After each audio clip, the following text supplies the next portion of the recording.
وسهلا بكل الذين ينضموا للاستماع إلى راديو بلدي، أول راديو عربي أمريكي ويعنى بقضايا العرب في المهجر.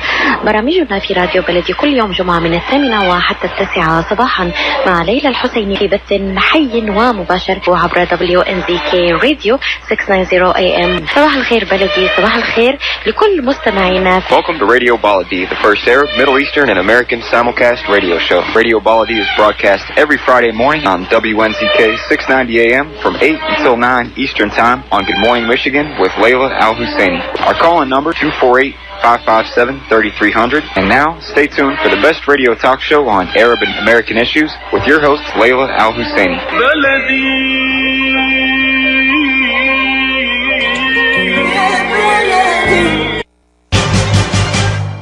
I am Atef Abdel Gawad. Join me the first Friday of each month at 8 a.m. Eastern Time.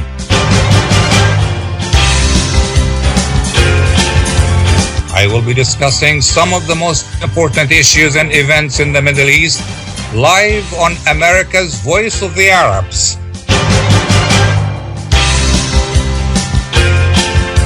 WNZK 690 AM and WDMV 700 AM.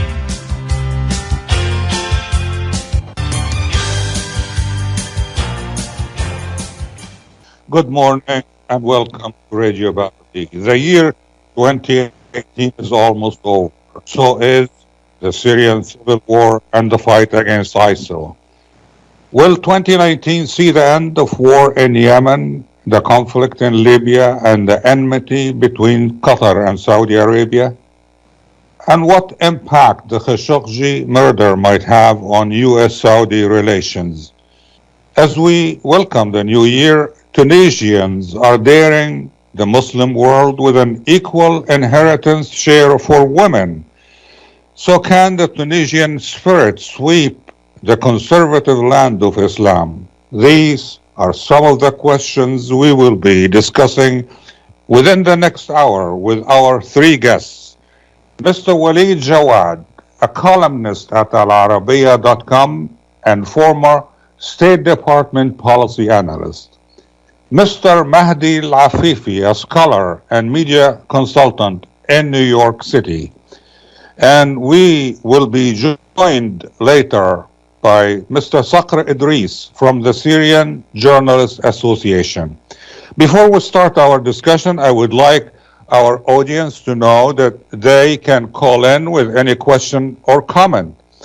The number to call is 248-557-3300. That's 248-557-3300. Let's begin the conversation, and I have a general question for all our three guests. Was it a good year or a bad year? I'm talking about 2018, the year 2018. Was it a good or a bad year for the Arab world, for the Middle East, and why? Let me start with Mr. Walid Jawad. Well, good morning to everybody, and Happy New Year coming 2019. I hope it's better than 2018.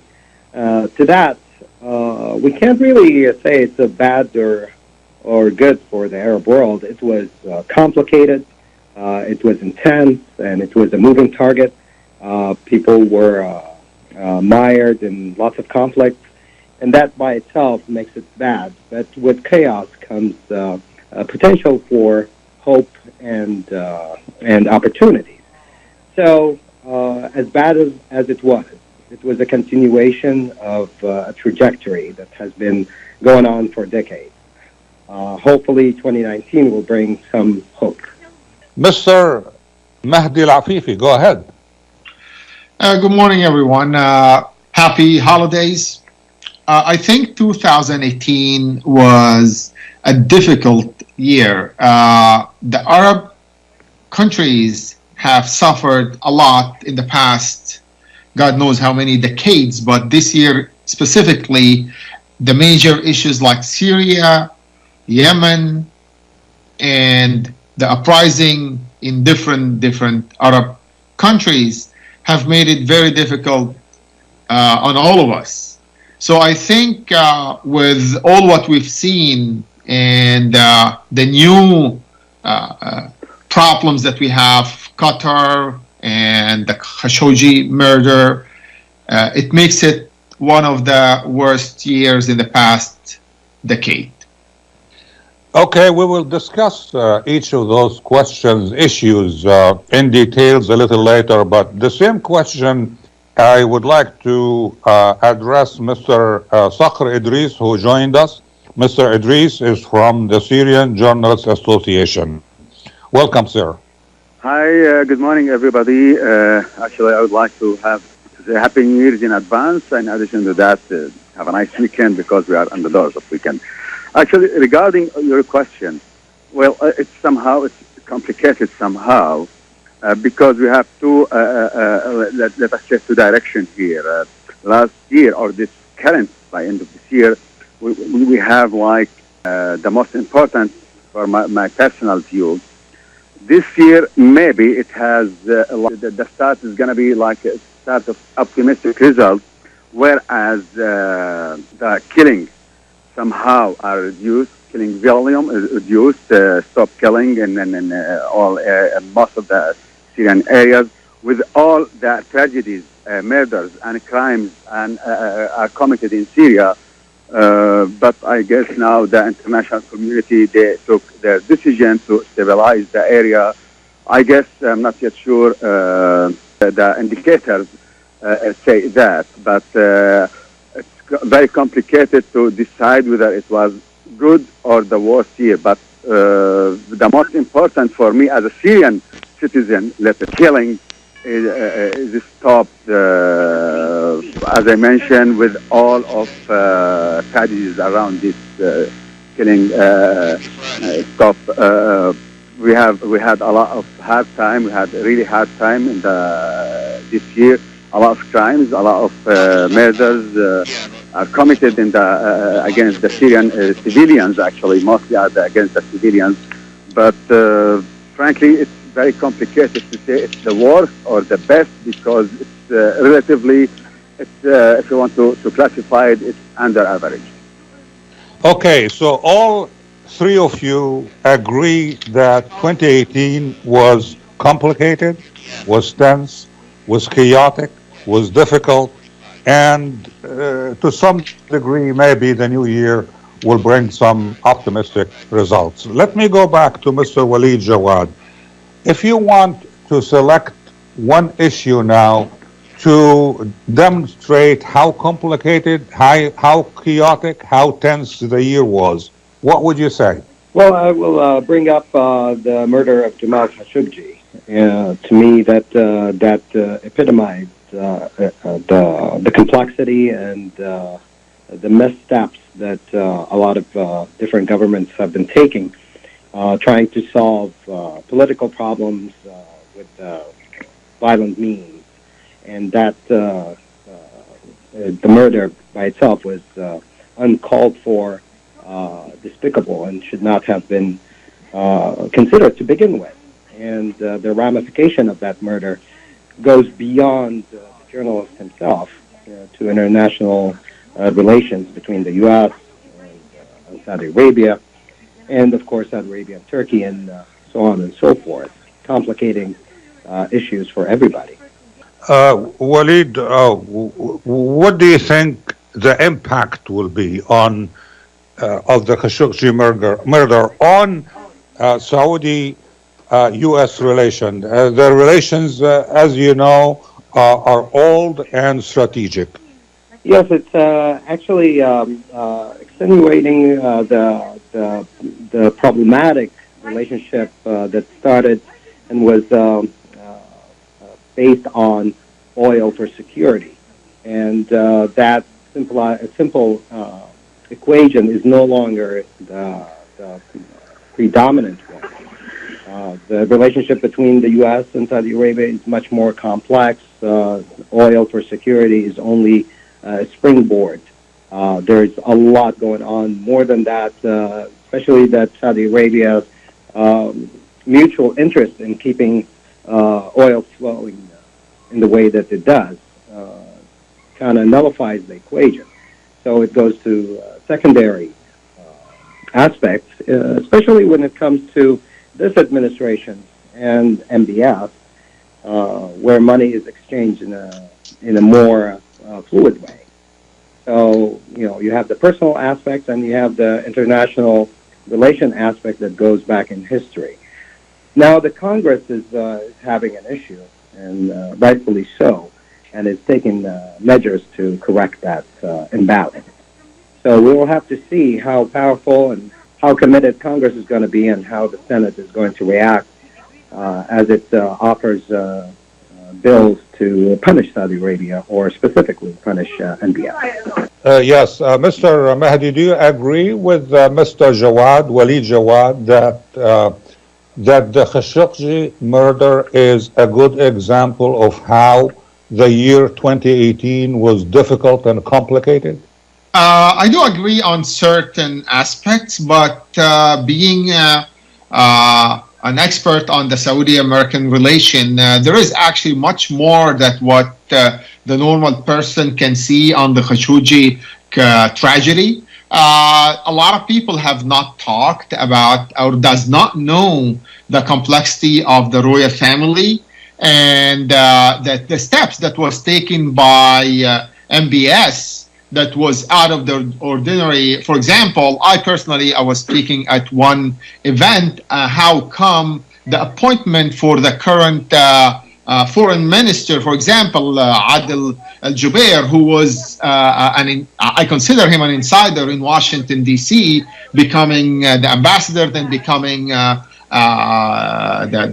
Secretary of State out of the normal, ordinary appointment by either somebody who is from the royal family. In addition to the steps that was taken by MBS, which does not sit well within inside Saudi Arabia. I think in the coming few weeks we will see other aspects of this atrocity or this tragedy. I think there is much more than what the media was trying to propagate about this being done in the way it was propagated. I think there will be other issues. In my opinion, the administration, which I not normally agree with in many issues, in this particular issue, I think the administration was correct. The Congress needed to know some details and have some information presented to them. But because of the complexity of this particular matter within Saudi Arabia, I think in the near future, they will know the facts, and this was not the way the media presented it. So I agree on that this was a tragedy, but I don't agree on the outcome that we've seen on the media at all. And Mr. Walid Jawad, do you have any response? Yes, true. Mr. Mehdi does bring up a good point of the complexity within the royal family. The complexity is a continuation as well. For them to go to the next generation, for King Salman to bring Mohammed bin Nayef first as crown prince and then elevate his own son, MBS, to become crown prince, by itself is a radical move that breaks with the traditional norms, where the sons of the founder Abdulaziz or Ibn Saud are the ones who are in succession, typically by age, but not everybody, of course, is qualified, so there were jumps. But, you have the Sideri Sevens, which Salman is one of them, but there is a younger prince by the name of Ahmed, who has broken with the tradition as well, and was overseas and criticized his older brother, the King Salman, and the Crown Prince MBS, and was guaranteed safe passage to come back to Saudi Arabia, which he did earlier last month. That by itself, it's usually the royal family does not air its grievances beyond closed doors. And this is, as Mr. Mehdi says, it's, the media does not really portray or able to cover the Saudis in a way that is revealing, just because the Saudis are very secretive, and they try to keep their cards close to their chest. When we come back, we will ask Mr. Sakher Edris about the situation in Syria after the break. Life is a nonprofit charity that's provided humanitarian aid and development to people and communities for over 25 years, regardless of race, color, religion, or cultural background. When disaster occurs here or around the world, Life for Relief and Development rushes in to provide food, medical aid, and shelter to those in need.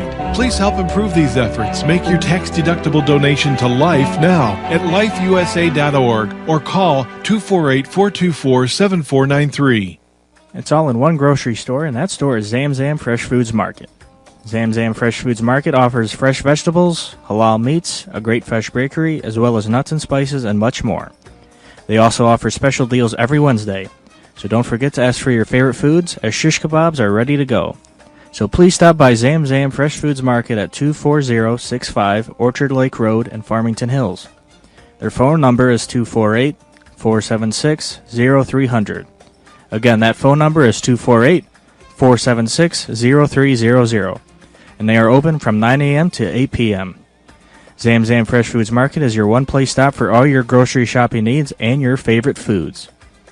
When it comes to reproductive medicine, IVF Michigan Fertility Centers are the recognized leaders. With locations in Bloomfield Hills and 5 other cities in Michigan and Ohio, IVF has experts in all aspects of the field. As a founding member of IVF Michigan Fertility Centers, Dr. Nicholas Shama is one of the leading reproductive endocrinologists in Michigan and Ohio. Dr. Shama has performed over 10,000 IVF cases and has helped thousands of couples fulfill their dreams of parenthood. American board certified in both obstetrics and gynecology and reproductive endocrinology and infertility, Dr. Nicholas Shama is a very caring, compassionate, expert physician that understands not only the medical but also the emotional toil of infertility on his patients. When it's time, get personalized care from Dr. Nicholas Shama at IVF Michigan Fertility Centers in Michigan and Ohio. Call toll-free 855-952-9600, 855-952-9600. Ziyad brand. Quality products from our family to yours. Ziyad Brothers Importing offers the finest quality products, including brands like Sultan, Kraft, Nestle, Hook, Rico Picon, Donna, and many more. Ask your retailer to carry these fine products because you deserve the very best. For more information, visit our website at www.ziyad.com. That's www.ziyad.com. Ziyad, quality products from our family to yours. I am Atef Abdel Gawad. Join me the first Friday of each month at 8 a.m. Eastern Time.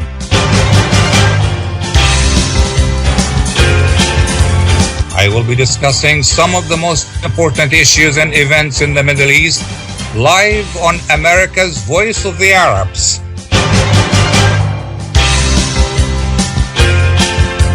WNZK 690 AM and WDMV 700 AM.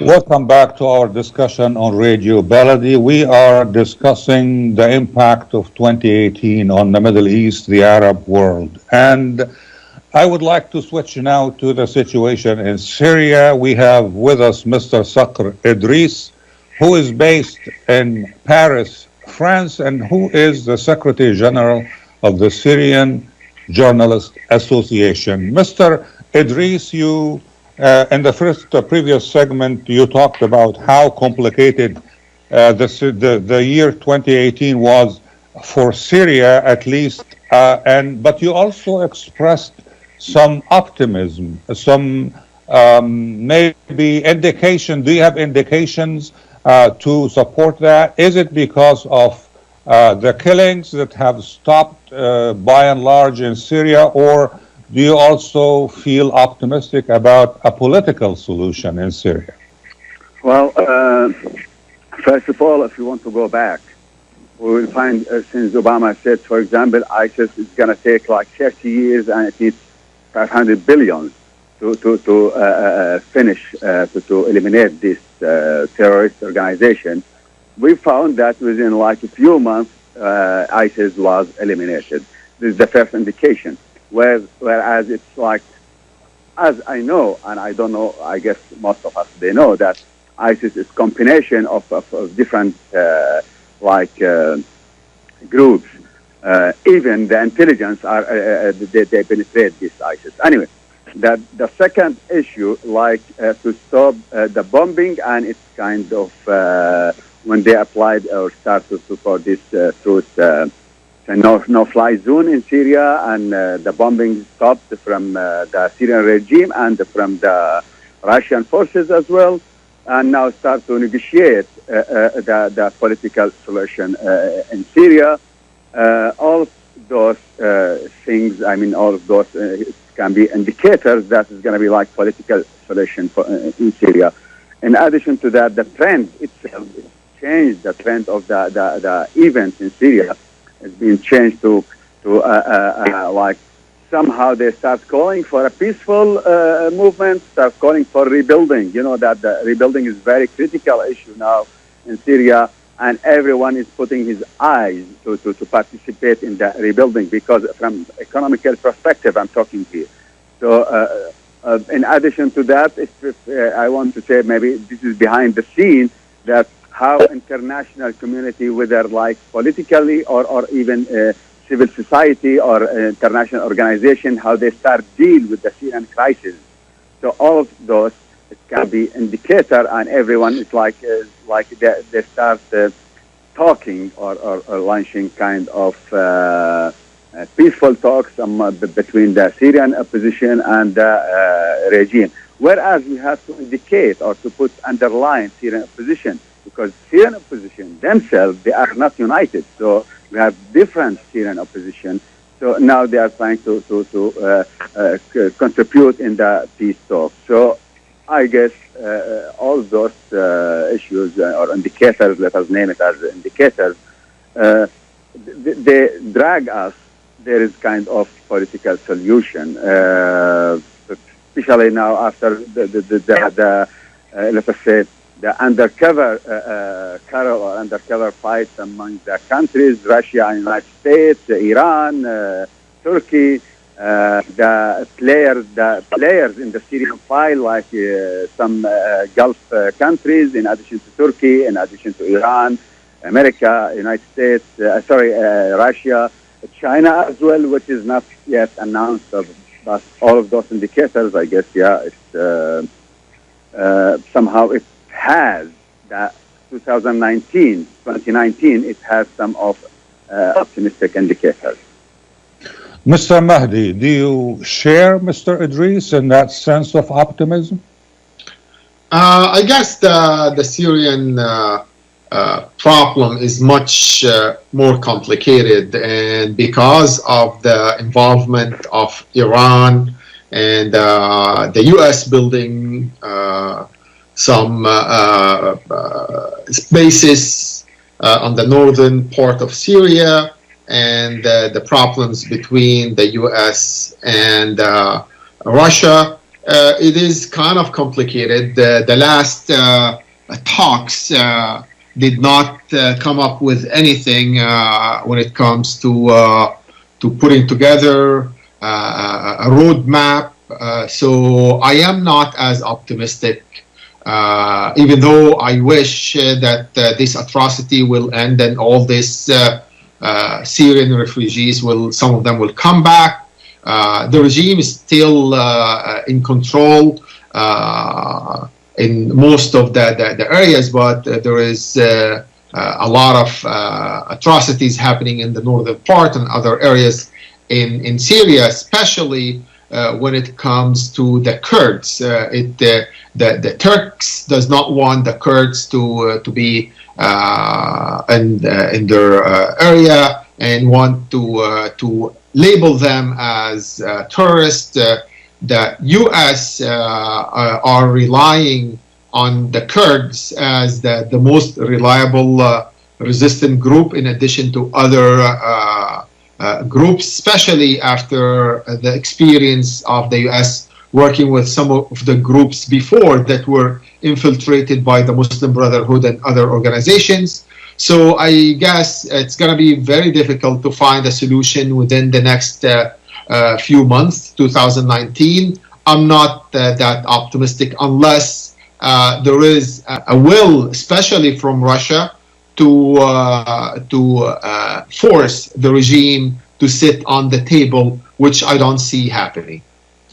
Mr. Walid Jawad, as you heard, Mr. Idris is a little optimistic. Mr. Mehdi is not optimistic. Where do you stand and why? Well, I'm not that optimistic because Syria's future is not in the hands of Syrians. The multi-players that actually play in the Syrian field have competing interests. And that by itself creates a situation where an agreement between Syrians will not necessarily end the conflict. You have, as Mr. Mahdi was saying, you have the Kurds and Turkey's influence. You have Iran, of course, and you have the Russians and the U.S. and the Gulf states. All of these players have competing priorities. And when it comes to Syria, the Syrians become a smaller player as far as their weight in ending the conflict. A lot of different parties have to come together and be part of the solution. And of course, I think I am maybe optimistic somewhat, maybe naively, but trying to find solutions for these political problems. It's proven throughout the years that violence is not the best option there. And I am really hopeful and anticipating some kind of movement that maybe decision makers will start coming to grips with that reality that sitting at the negotiating table can be a transitional period or a transitional phase to move away from conflict on a violent level. Well, I have, if you allow me, I have just like a little bit elaboration because I guess my statement was misunderstood. If it's possible yes, Mr. Idris, you heard our two guests who clearly say they are not optimistic. Are their views convincing you to change your mind? No. Actually, just let me elaborate something because as my measurement is maybe like somehow different.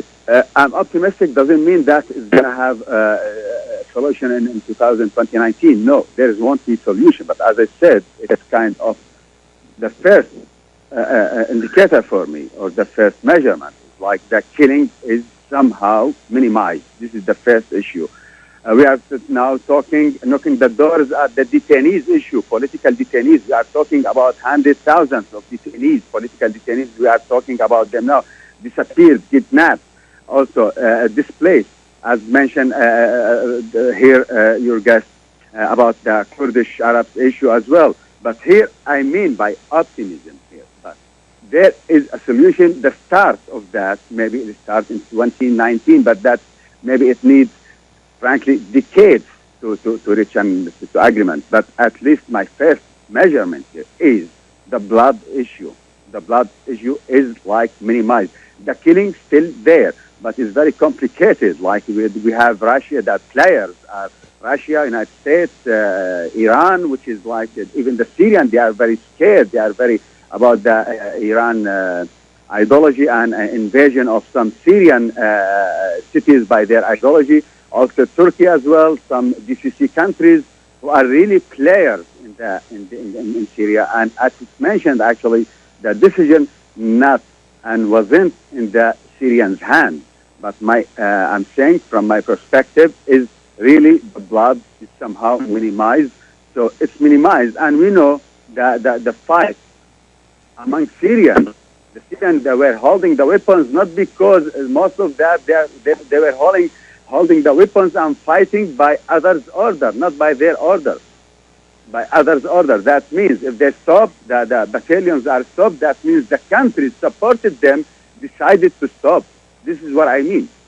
Let's switch from the bloodshed in Syria to the bloodshed in Yemen after the break.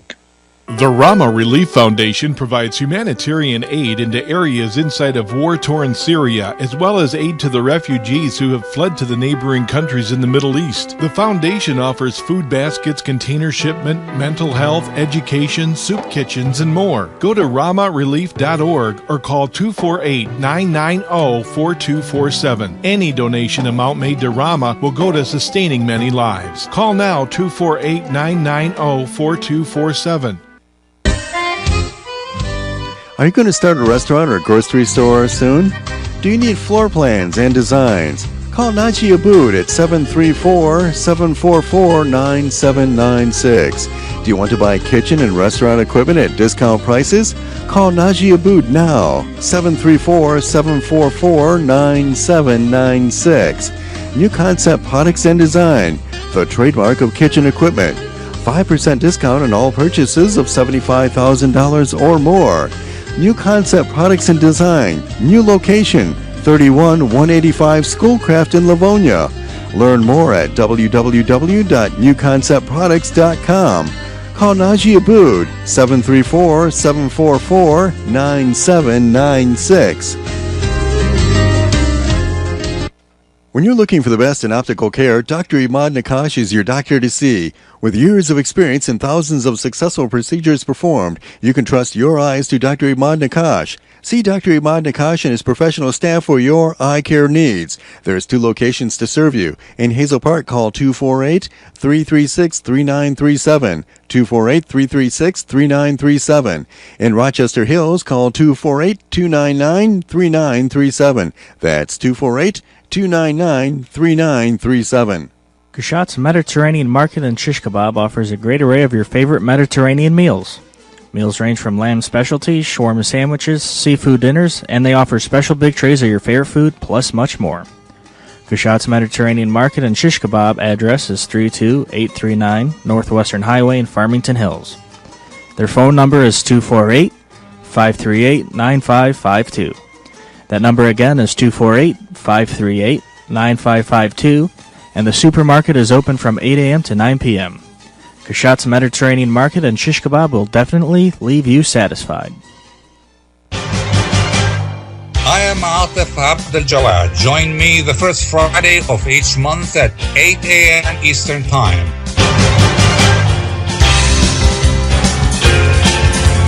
I will be discussing some of the most important issues and events in the Middle East live on America's Voice of the Arabs.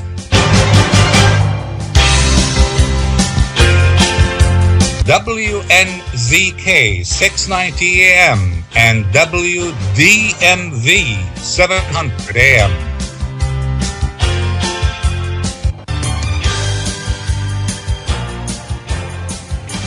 Welcome back to our discussion on Radio Baladi. We are talking about the year 2018 and its impact on the Middle East. Mr. Walid Jawad, why there is war in Yemen? Well, the war in Yemen was a mistake that the Saudis walked right into without heeding any advised foresight. Saudi Arabia, along with the UAE, decided to go ahead and defend the legitimate government of Yemen against the Houthis, who are backed by Iran. By which, of course, the Saudis fell into the trap where Iran uses its proxies in a war of attrition. And the Saudis, along with U.S. support, of course, were willing to take that chance. And, of course, it's proven to be a big mistake. A big mistake that is being paid dearly by the Yemeni people. There are so far about 10,000 killed, and the last report by the UN that came out Tuesday says that 12 million Yemenis are in need of immediate aid. And of course, there is the big fight over Hodeidah, the port city. The port entry for such aid to help these people. And of course, there's the pledging that is kind of trickling down, but not really getting to the Yemenis as it should. And of course, we have the cholera. How did we get there?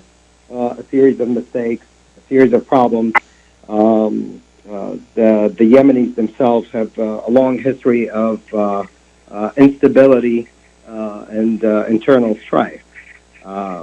Now they are turned into a similar situation like the one we have in Syria, where there are international players that are dictating the way that Yemen is evolving, or actually getting deeper into the muck and mud of violence and death. So at this point, the Yemen situation is ripe for worsening violence and increasing number of players who are going to prevent it from reaching or getting to a better place. That's basically the Yemeni situation that I see is going to get worse before it gets better. Mr. Mehdi, as you heard, Mr. Jawad believes the war in Yemen is a mistake. Is it? As much as I agree with a lot of the analysis of Mr. Jawad, but regardless, or even thinking about the human atrocity, the human tragedy in Yemen, Saudi Arabia have no choice but to go into Yemen. Iran have, in the past decade, have expanded its influence in Iraq. As we know, it's the eastern part of Saudi Arabia. There is a lot of influence of Iranian in the eastern part of Saudi Arabia, on top of Bahrain, which is involved in a lot of issues with the groups that's supported by Iran. Now Syria and Lebanon. So I think Saudi Arabia did not have any other option but to defend itself from its southern border with Yemen.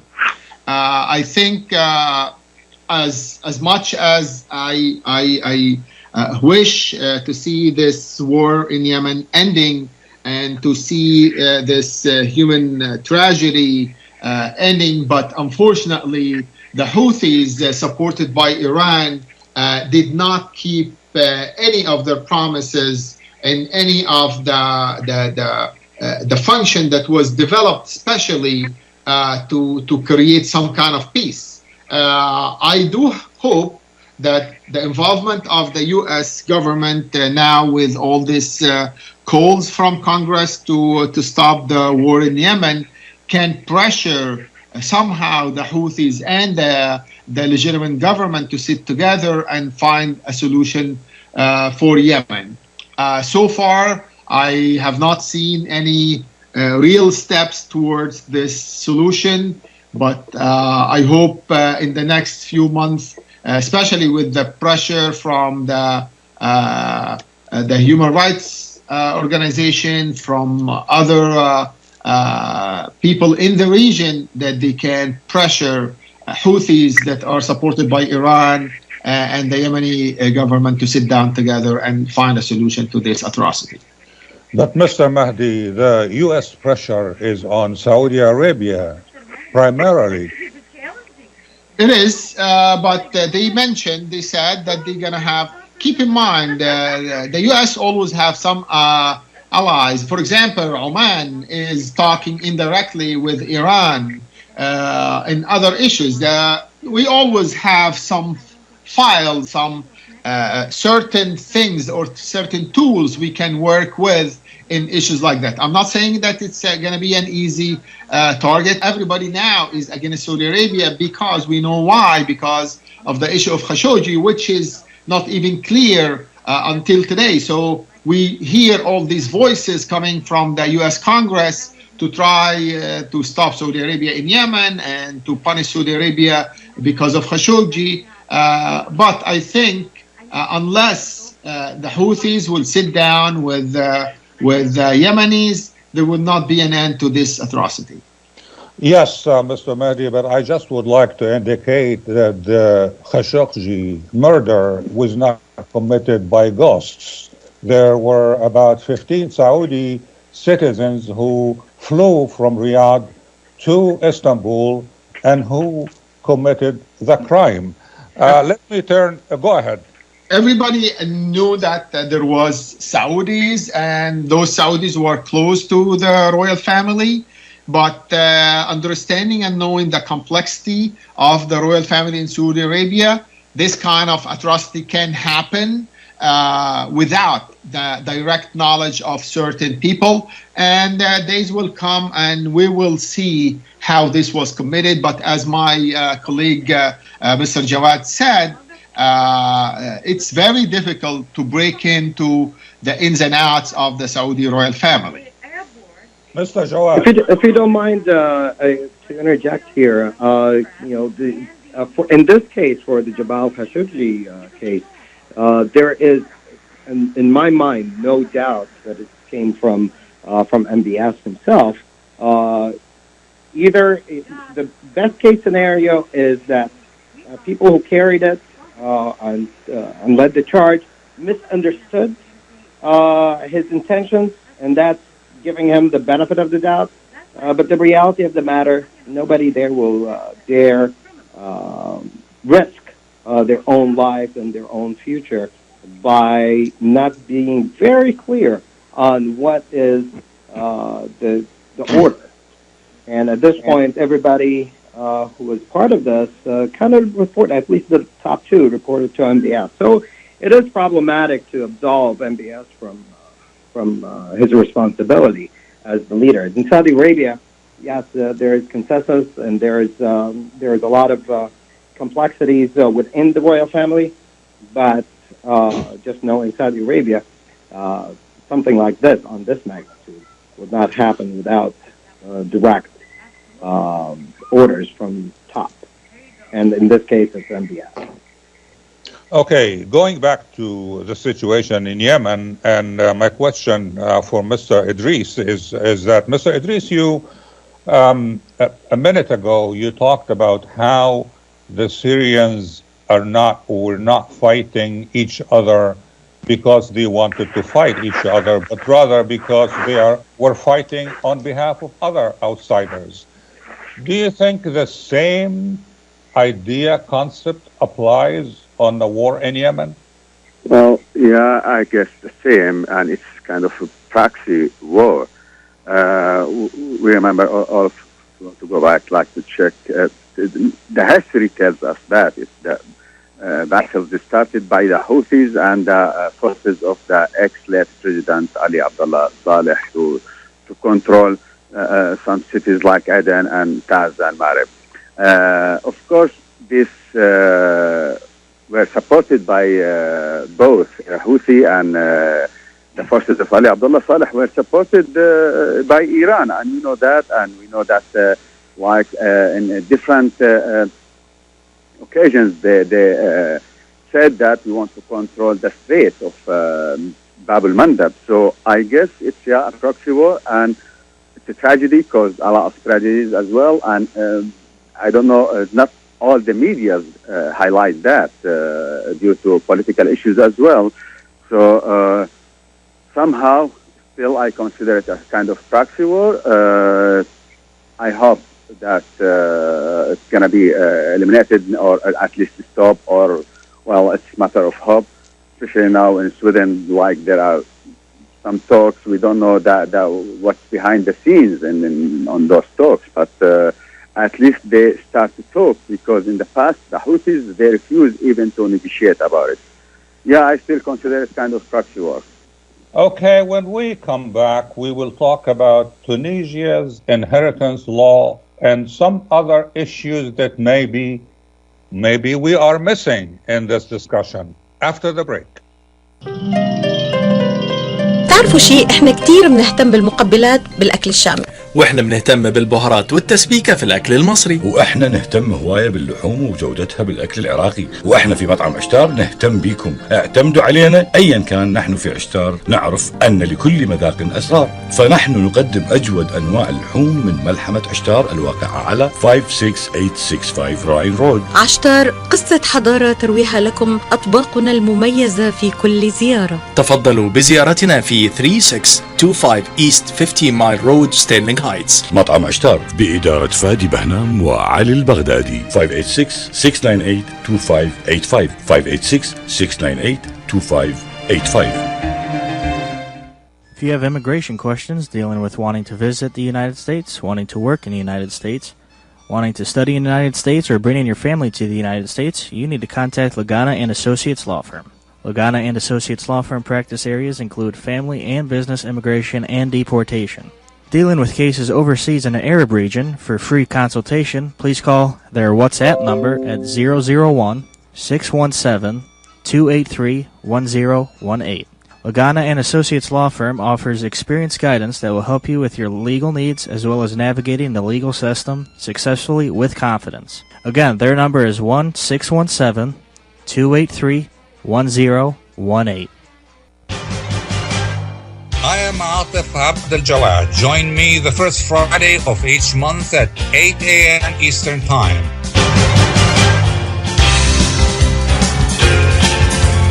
I will be discussing some of the most important issues and events in the Middle East live on America's Voice of the Arabs.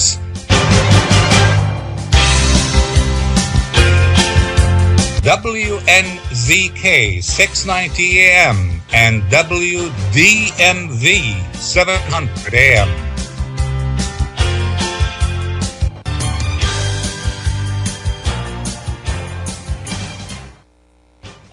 Welcome back to our discussion on Radio Baladi. We are discussing the impact of 2018 on the Middle East and the Arab world. In this final segment, we will discuss a controversial, sensitive, and explosive issue. للذكر مثل حظ الأنثيين. But the Tunisian government now says that shouldn't necessarily be the case. Mr. Walid Jawad, what's your take on this? Well, I really give a lot of respect to the Tunisian government for standing up for women's rights in that vein.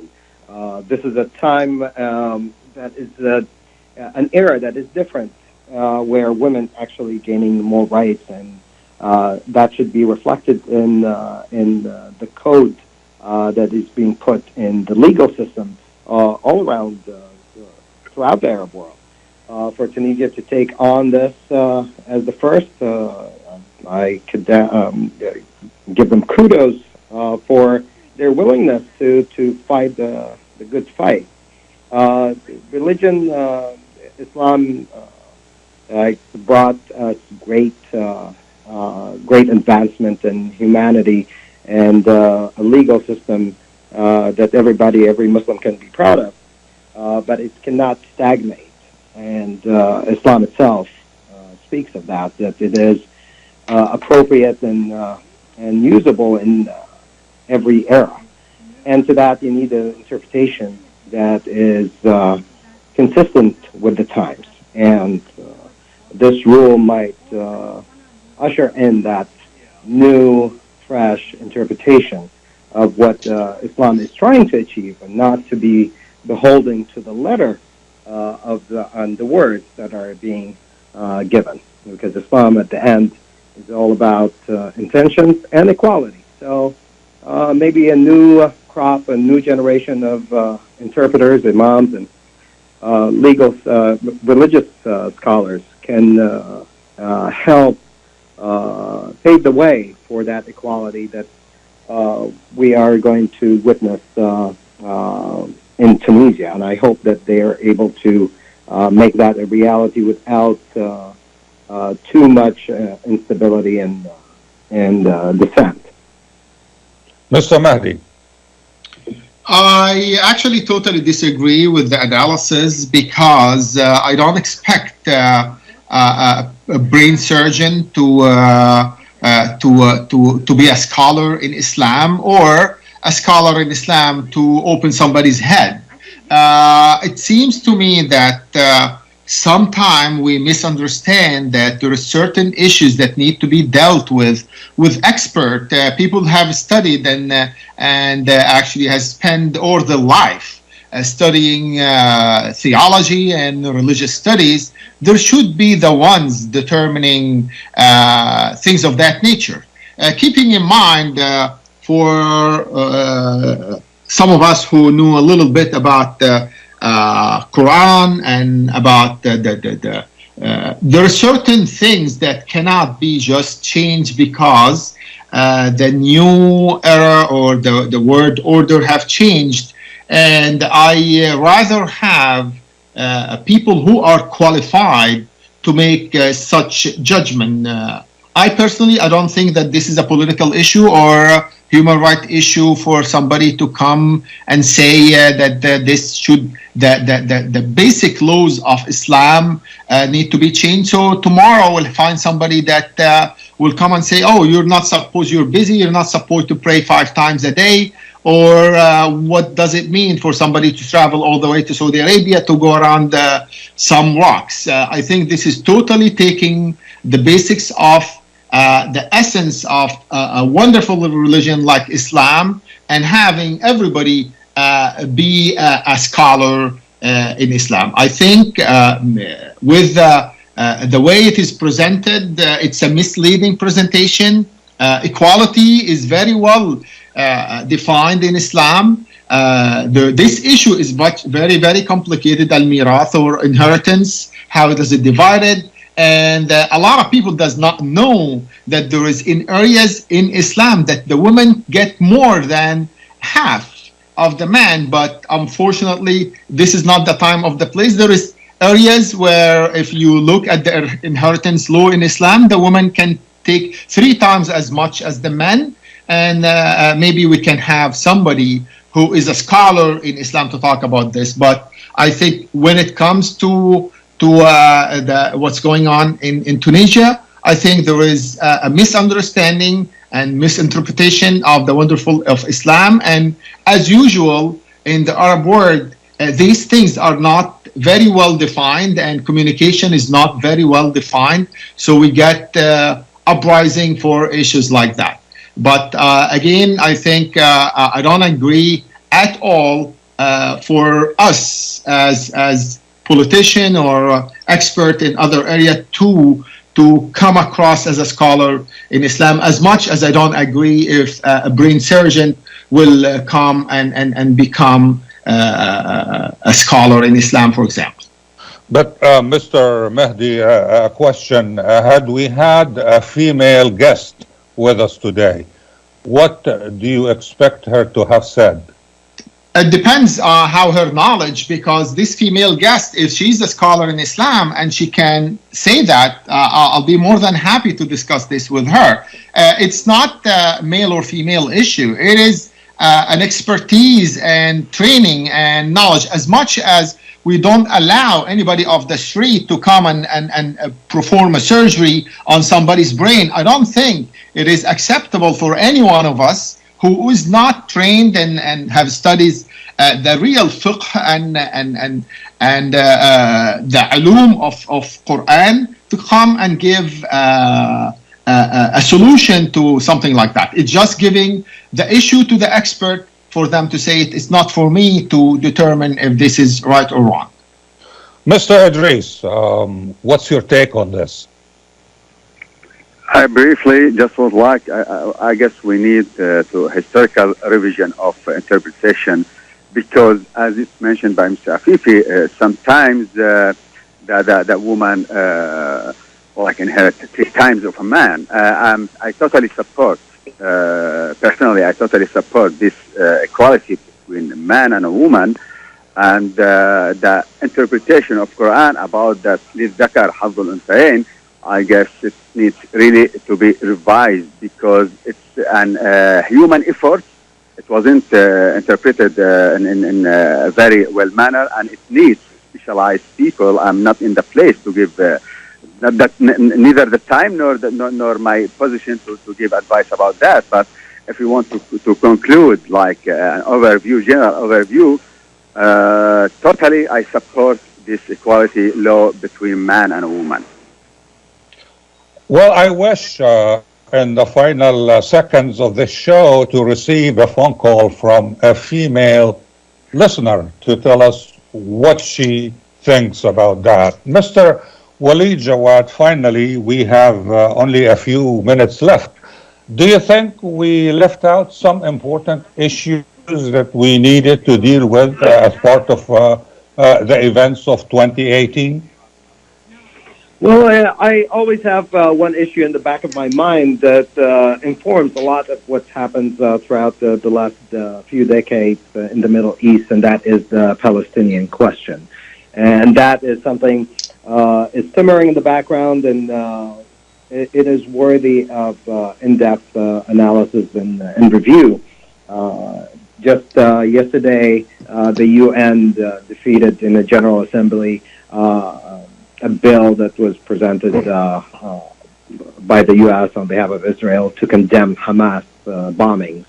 So that is something that is not front and center, but it should be, and it should be dealt with as such. The Arab world in general needs to have to engage on the two-state solution and understand the Palestinian position, and maybe for them to explain if they still want to go down that route when there are more voices calling for a one-state solution.